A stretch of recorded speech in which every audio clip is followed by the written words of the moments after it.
Today we can definitively say that the Gaddafi regime has come to an end. The world is a better place with Gaddafi gone.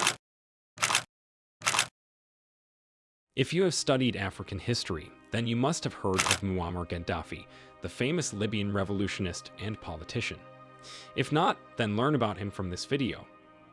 Muammar Muhammad Abu Munir al-Gaddafi, commonly known as Muammar Gaddafi, was a great African revolutionary leader, born on June 7, 1942 in Qasr Abu Hadi in Libya. Gaddafi led Libya for 42 years, that is, from 1969 to 2011. It is good to note that his rule ended when he was captured and killed on October 20, 2011, after the Battle of Sirte. Many people attached his death to several causes or reasons, but in this video, you shall discover the real reason why he was killed. Gaddafi was captured by the National Transitional Council forces in Libya and was killed after several accusations. Looking at the number of reasons why Muhammad Gaddafi was killed, you might begin to wonder if this was because of excess dictatorship, and if it was, then you might also wonder the type of leadership such a dictator had. Before his death, Muammar Gaddafi went to take refuge in a large drainage pipe, accompanied by a good number of bodyguards. When the National Transitional Council fighters came, they opened fire, which saw the demise of the long-hunted Gaddafi. Here is the real reason why he was killed. As earlier mentioned, Gaddafi was killed after being accused of several actions and attempts, most especially his desire to put forth an African gold-backed currency known as the gold dinar. According to credible and reliable sources, he was not killed for humanitarian purposes, but for power, oil, and money. Gaddafi suffered torture from the Western National Transitional Forces before finally giving up the ghost at the Battle of Sirte. If Gaddafi had succeeded to establish such a monetary system in Africa, the United States of America, Asia, and Europe would have been forced to buy oil and minerals in the African gold-backed currency, which would have tipped up sales. Gaddafi was strongly pushing this agenda via the African Union, especially when he was the chairman in 2009. The idea was greatly turned down by the Western powers because it will devalue their currencies and work negatively on their economies, and as a result they would have less or no control over African countries. In other words, Gaddafi's plans for Africa would have put an end to neocolonialism. NATO's plan to kill Gaddafi is the same as that of Iraqi leader Saddam Hussein.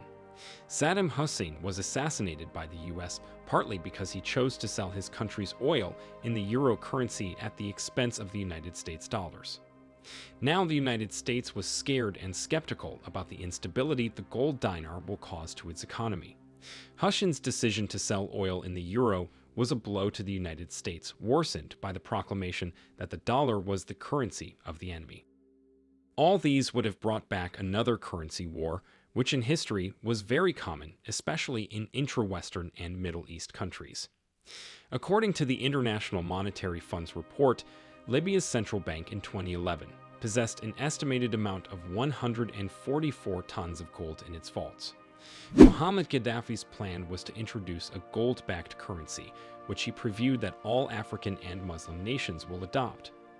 Although he had this in mind, he felt it could be some sort of rivalry with the euro and dollars. How the United States got to know about the gold dinar.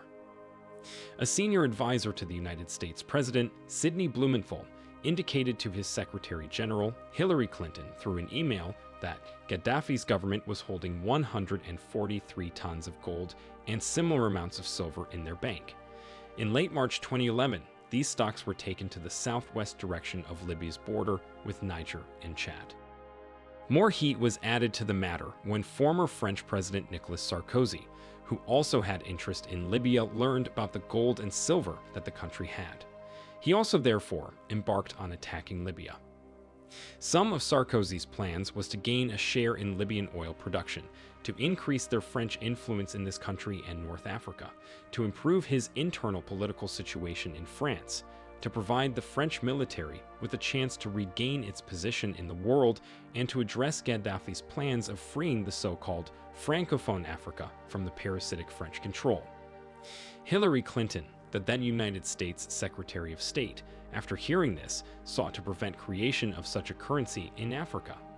This hard currency would have allowed Africa to shake off the last heavy chains of colonial exploitation in the continent. The allegedly leaked email of Hillary Clinton had far-reaching implications on the fluid state of post-colonial relations with the West. If this is to be likened to something, then it is an eye-opener. Where Africa seeks to build an independent economic structure, the West is seen to try and derail those plans so as to retain its primacy in world affairs. That is why Gaddafi saw an unexpected death due to his desire to get Africa and Muslim states a new currency. If you are just joining us, then you are watching the real reason why Gaddafi was killed. Like the video and share it so it reaches many more Africans. You can also subscribe to our channel and turn on the notification bell in order not to miss any of our amazing content. Let us talk more about the gold dinar, a groundbreaking dream for Africa. Gaddafi's objective of this new currency was to divert oil revenues towards the state-controlled funds rather than American banks. In other words, it was aimed at stopping the use of the dollar for oil transactions in African countries, most especially Nigeria, Tunisia, Egypt, and Angola. In fact, these countries were ready to change their currencies as soon as the golden dinar was launched. Unfortunately, in March 2011, NATO, or the North Atlantic Treaty Organization coalition forces, began a military action in Libya in the name of freedom and humanitarian concerns. Unfortunately, many ignorant Libyans listened and believed the Western media instead of backing their leader. Gaddafi succeeded to rule Libya for over 42 years because he managed to gain support of many Libyan tribes by providing them with free water, almost free gasoline, free health system, as well as cheap and affordable education. Gaddafi's death marked the end of an African dream. Muammar Gaddafi wanted to stay away from American influence in his oil transactions by using the golden dinar. He launched a project for this currency, and other African nations were ready to give him massive support. This was an African dream, but at the same time, it was going to be a nightmare for Western banking, which greatly benefits the USA and most European countries. The North Atlantic Treaty Organization's forces were involved in Gaddafi's capture, while the Libyan military were also on the ground to enhance defense. The NATO forces opened fire in a pipeline hideout where Gaddafi was seeking refuge, wounding him on the leg and back. According to one of the unnamed National Transitional Council fighters, one of Gaddafi's own loyalists also shot him, apparently to spare him from being captured. Few minutes later, as the fighting continued, Muammar Gaddafi was killed. Several videos related to his death were shown on television and circulated on the internet. The leader was killed alongside his son, Muammar Gaddafi, and they were buried a few days after their assassination. Let's look at other reasons that led to the killing of Muammar Gaddafi. Besides all what you have watched about why Muammar Gaddafi was killed, there are also points from credible media sources that facilitated this process. As a strong and very dynamic leader, loved by the people of Libya, there were some things Gaddafi did for the people, which were not pleasing in the eyes of his opponents. 1. In Libya, there was no payment for electricity during Gaddafi's reign. Electricity was free for all citizens. Fuel, education, and healthcare were almost free or close to nothing for most Libyans to afford. 2. With an excellent management of oil revenues, the Libyan state had managed to store hundreds of tons of about 143 tons of gold, according to WikiLeaks, and the same amount of silver. All these resources were going to make Libya the most influential country in Africa, supplanting France, for instance. 3. There were no interest on loans in Libyan banks and state-owned financial enterprises. Loans were given at 0% interest rate by law. 4. Living in a house was a must-have issue for all Libyans. Gaddafi even vowed that his parents would not get a house until everyone in Libya had one. In fact, having a house in Libya was considered a human right. 5. All newly wedded couples in Libya received money from the government to build their new apartments. 6. Necessities were given out freely or at very affordable prices to Libyans to better their lives, amongst others.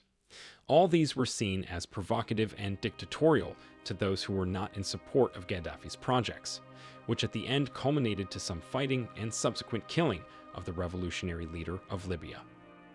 All these other reasons why Gaddafi was killed are gotten from the Muslim Times media source. Gaddafi even carried out the world's largest irrigation project in Libya, the Great Man-Made River. This project utilized giant pipes to send fresh water from the Nubian sandstone aquifer system fossil aquifer across Libya, and it was fully funded by the Libyan government. No loans from the IMF or China. Unfortunately, NATO forces intentionally and under strict orders destroyed this irrigation system, and even went further to destroy the factory where the pipes for this project were manufactured. This was a project that was aimed at helping Libyans, so why destroy it if your goal is to free the same Libyans? That is how you saw it on this video titled, "The Real Reason Why Gaddafi Was Killed." We hope you now have ample facts to back your doubts after watching. For a quick summary, although Muammar Gaddafi had his own personal shortcomings, what is widely known about him by people in Libya and Africa was that he was at the verge of getting Africa out of external control, as you have just watched. Many sources gave different ideas about the real reason why Gaddafi was killed, which normally were based on what they perceived about the whole situation of establishing a new currency in Africa. Several biographers and observers characterized Gaddafi as a populist. He was well known for appearing on screens severally to answer questions that people asked him. As a highly esteemed figure, Gaddafi dominated Libyan politics for 4 decades and was a subject of a pervasive cult of personalities. He was decorated with several awards and praised for his anti-imperialist stance, support for Arab and then African unity, as well as significant for the development of Libya. Gaddafi transformed Libya into a new socialist state in 1977. He officially adopted a symbolic role in governance, but remained head of both the military and the revolutionary committees responsible for policing and suppressing dissent. We have seen the assassinations of many African leaders who had the mission of freeing their people from Western influence or uniting Africa. Look at the likes of Patrice Lumumba of Congo, Sir Abubakar Tafawa Balewa of Nigeria, and Thomas Sankara, amongst others. History is just repeating itself, only the actors are changing. Africans must avoid external influence and work with their leaders to foster development in their countries.